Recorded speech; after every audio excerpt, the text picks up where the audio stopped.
The theme of this panel, today's panel, is the time is now to invest in Lusophone Africa.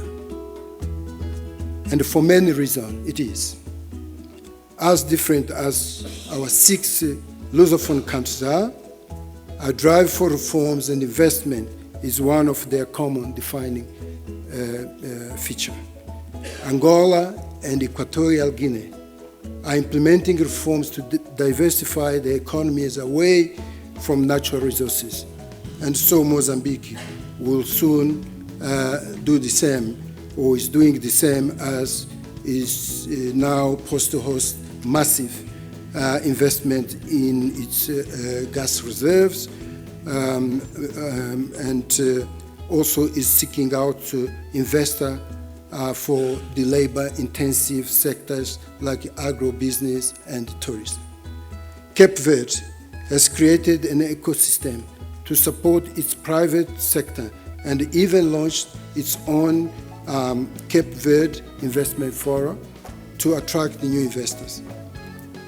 And both São Tomé e Príncipe and Guinea-Bissau are capitalizing on their maritime position to expand investments into the blue economy and tourism, among other sectors. These countries offer huge variety of potential investment in many different sectors. They are advancing rapidly in terms of education and ICT. We are trying to work together because, as many other African countries, we have the same goal. We want to achieve the SDGs, we want to achieve the Agenda Africa 2063, and of course we want to leapfrog in the 4th Industrial Revolution.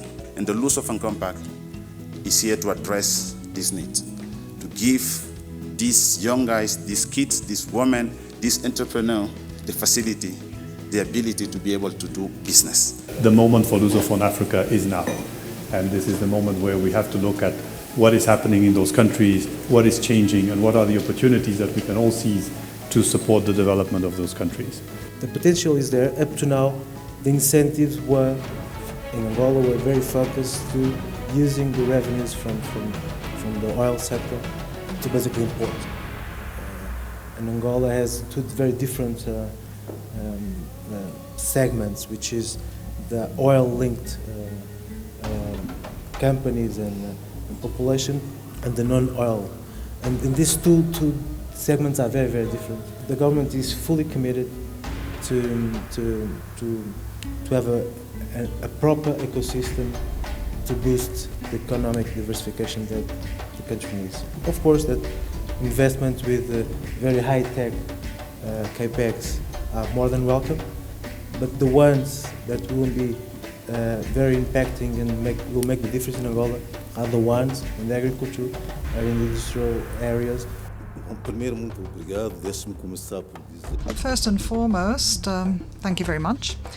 Let me say that in Mozambique, we're trying to change the narrative. We want to go from potential to opportunity. And you have Cape Verde, medium income country. We have a clear strategy, 2015-2035, we want to become a middle income country. And that's why we're here at AIF. We want specific projects we've brought forward with us. We need to discuss these projects and say, this is the way ahead. This is how we get to where we need to be. If we want to add value, we can't continue to export raw materials in our Lusophone countries. Our role as an agency, given the role we have, is that we need to find added value to export. What I can say about investment in Angola, I think people are starting to believe more in Angola. I think people are getting ready to invest in Angola. It's difficult for people to invest in a greenfields project because they first want you to succeed in something. That's why we started with the first phase already and trying to limit it to not be really a greenfields project but more a brownfields project. We choose Cape Verde out of a selfish interest to say, let's find a place in the world where we could bring a new technology that is not going to be perfect, but that could achieve economical sustainability very quickly.